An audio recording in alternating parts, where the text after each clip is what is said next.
बस ऊपर वाले तो प्रार्थना है हमारे को मेरी माँ सही मिल जाओ, बस बाकी तो जो होगा देख प्रशासन के अधिकारियां बस और ये पहले से ही यही बात कहते आ रहे हैं भाई तम न छोड़ने के नहीं, ये जमीन छोड़ दो। अब जो हालत है कैसी बताई जाए? मेरी माँ की हालत नाजुक है और कुछ नहीं पता क्या हो सकता है।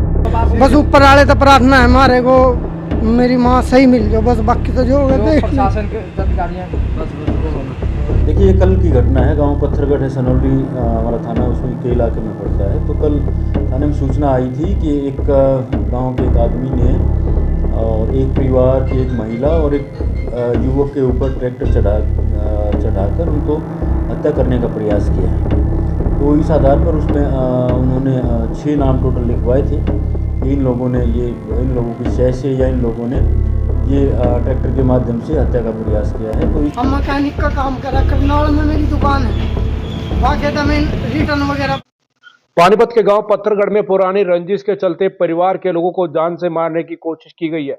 कई लोगों को चोटें आई हैं तो कई लोग गंभीर रूप से घायल हो गए हैं। बता दें आपको, मामला पानीपत के गांव पत्थरगढ़ का है, जहां पर जमीनी विवाद के चलते काफी दिनों से विवाद बना हुआ था और जिसकी कंप्लेंट कई बार पीड़ित परिवार वालों ने पुलिस को भी दी थी और उच्च अधिकारियों को भी दी थी। लेकिन परिवार वालों का आरोप है कि पुलिस प्रशासन के द्वारा कंप्लेंट पर कोई कार्रवाई नहीं की गई, जिसके चलते दूसरी पार्टी के लोगों ने आज सुबह घर के बाहर बैठे परिवार वालों पर ट्रैक्टर चढ़ा दिया, जिस कारण करीब 3 लोगों को चोटें आई है, जिसमें एक महिला के गंभीर चोट लगने की सूचना है। बता दें आपको, पानीपत के सामान्य हॉस्पिटल में महिला को एडमिट करवाया गया था, जिसके बाद पानीपत सिविल हॉस्पिटल के डॉक्टरों ने महिला को पीजीआई रोहतक रेफर कर दिया। जमीनी विवाद काफी दिनों से चला हुआ है और उन्होंने दूसरे पक्ष के द्वारा जान से मारने की धमकी भी दी जा रही थी, जिसकी सूचना पानीपत पुलिस को दी थी, लेकिन पुलिस के द्वारा इस पर कोई कार्रवाई नहीं की गई, ऐसे भी आरोप लगाए हैं। लेकिन आज सुबह जब उनकी माता जी घर के बाहर बैठी थी तो दूसरे पक्ष के लोगों ने ट्रैक्टर के द्वारा उनके परिवार पर हमला कर दिया, वार कर दिया और ट्रैक्टर महिला के ऊपर चढ़ा दिया। वहीं महिला गंभीर रूप से घायल हो गई है। वहीं इस पूरे मामले 3 लोग को चोटें आई हैं, जहां महिला गंभीर रूप से घायल हुई तो उनको पानीपत से रोहतक पीजीआई रेफर कर दिया गया है। बता दें आपको, जहां पीड़ित परिवार ने पानीपत पुलिस प्रशासन से गुहार लगाई है और न्याय की मांग की है। पानीपत पुलिस के द्वारा इसमें मुकदमा दर्ज कर लिया गया है और आगे की कार्रवाई शुरू कर दी है। बता दें आपको, इस पूरे मामले में देखिए, कल की घटना है। गांव पत्थरगढ़ है, सनौली हमारा थाना उसमें के इलाके में पड़ता है। तो कल थाने में सूचना आई थी कि एक गांव के एक आदमी ने और एक परिवार की एक महिला और एक युवक के ऊपर ट्रैक्टर चढ़ाकर उनको हत्या करने का प्रयास किया है। तो इस आधार पर उसमें उन्होंने 6 नाम टोटल लिखवाए थे।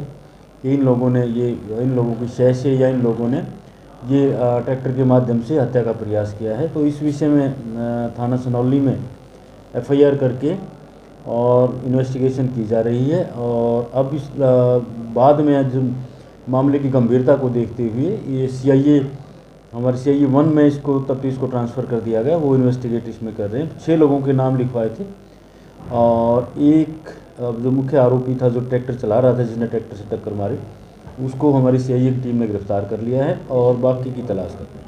इस चीज़ को लेकर विवाद का तरीका इनका आपसी विवाद था कि इसका जो इसमें कंप्लेनेंट पार्टी है, उन्होंने एलिगेशन लगाया था कि भी इन्होंने कोई ये मिट्टी चोरी करते थे या मीटर बिजली चोरी करते थे, इस तरह की कोई कंप्लेंट आरोप लगाया उन्होंने कि हमारी सूचना इन्होंने पुलिस को दी थी, इस कारण से उनको उन पर यह अटैक किया गया है।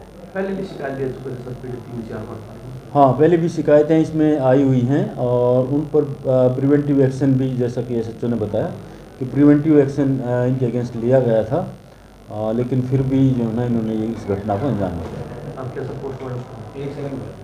पोस्टमार्टम के लिए रोहतक पीजीआई रोहतक में डेड बॉडी, वहाँ पर पोस्टमार्टम हो रहा है, शायद हो भी गया होगा।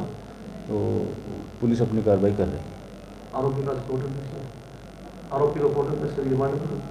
हाँ, आज जिसको गिरफ्तार किया गया था उसको कोर्ट में पेश करके और फर्दर पूछताछ के लिए पुलिस रिमांड पर लिया जाएगा। ट्रैक्टर बरामद हो गया। भाई साहब, हमने आज तक 1.5-2 साल पहले ज़मीन ली थी। ये कहते थे कि ये ज़मीन हमने लेनी थी, इन्होंने पहले तो वो ज़मीन हमारे नाम नहीं चढ़ने दी। अब भाई हम लेंगे इस ज़मीन ने, इन्होंने वो पटवारी सेट कर लिया।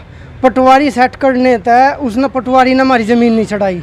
फिर हमने वो पटवारी पकड़वा रखा, 85,000 रुपये रिश्वत लेंदे हुए, जो कि मुकदमा दर्ज हो रहा है। और दिखाइए एक बार यूँ, ये उस टाइम पे फिर 85,000 रुपये देगा, वो पटवारी पकड़वाया था हमने।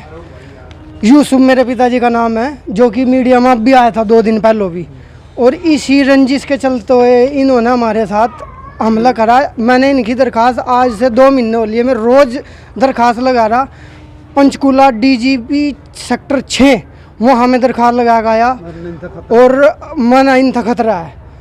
उसके बाद मेरे पिताजी ने लगाई थी इनकी दरख्वास्त, फिर मैंने लगाई IG office sector 7 Karnal, SP office में लगाई मैंने दरख्वास्त इनकी। सारी दरख्वास्त SHO पर चली गई सनौली। SHO सनौली आड़ा के न कोई कार्रवाई नहीं करी। और एक दलजीत नाम का वहाँ वो है थानेदार, उसने ये कहा था कि नू बताओ भाई थारा मारा है या नहीं, मारा हो तो हम कार्रवाई करें, नहीं मारो हो तो हम क्या कार्रवाई करें इस दरख्वास्त में। मैंने फिर दोबारा SP ऑफिस को लगाई। मैंने कहा जी आप ये दरख्वास्त हमारी DSP साहब को भेजो। DSP साहब ने क्या कार्रवाई करी क्या नहीं हमारे को अभी तक कोई पता नहीं इसके बारे में। लेकिन आज सुबह इन्होंने मेरी माँ घर के बाहर आगे बैठी थी धूम में, और ये जो जिनकी दरख्वास्त लगा रखी मैंने 4-5 बंदे हैं हमारे गांव के। एक का नाम है इरफान, जिसने ट्रैक्टर चढ़ाया मेरी माँ के ऊपर, वो JCB टाइप का बोनट ले रहे हैं हमें, जो नाड़ पर मारा उसने। वो बैठी थी ना, ऐसे ही पीछे आकर मारा उसने, वो नीचे गिर गई, ट्रैक्टर में भी लगी। फिर वो तो ट्रैक्टर खड़ा था हमारा, वहाँ बचावा। अभी कुछ नहीं कह सकते। मेरी माँ को रोहतक के लिए इन्होंने खतरा है, उसको भी रोहतक के लिए भेज दिया। और इस समय ये 2 बंदे हैं, 2 बंदे हैं, 3 बंदे और मेरा भाई भी है के जावेद, मेरा भाई जावेद, और जावेद पर वार करा, वो तो ऊपर चढ़ गया। उसके बाद फिर मेरी माँ पर इसने वार करा। पीछे एक मोटरसाइकिल वाला आया, उसने मोटरसाइकिल वाले ने जो छुड़वाने की कोशिश करी, उसके भी उसका लेकिन इतनी चोट नहीं है जितनी मेरी माँ का है। कुल मिलाकर 4 बंदों पर हमला और कुल मिला के इन्होंने 4 बंदों पर हमला करा है, और 4-5 ये बंदे हैं। मैंने इनकी खतरे की दरख्वास्त लगा रखी, ये देख सकते हो आप भी। तो अब सुनवाई नहीं हो रही आपकी? ये अभी तक तो ये देखो जी 13/1/2025 ये दरख्वास्त लगाई थी जी मैंने इनकी खतरे की जी। फिर एक दरख्वास्त 13/12/2024 को लगाई मैंने इनकी।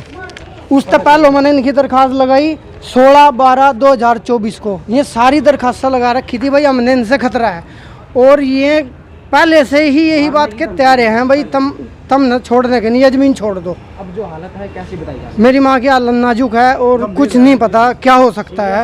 बस ऊपर वाले तो प्रार्थना है हमारे को मेरी माँ सही मिल जाओ, बस बाकी तो जो होगा है? देख जो प्रशासन के अधिकारियाँ, नाम क्या आपका? मैं इसका लड़का हूँ जी, नाम सावेज है मेरा नाम।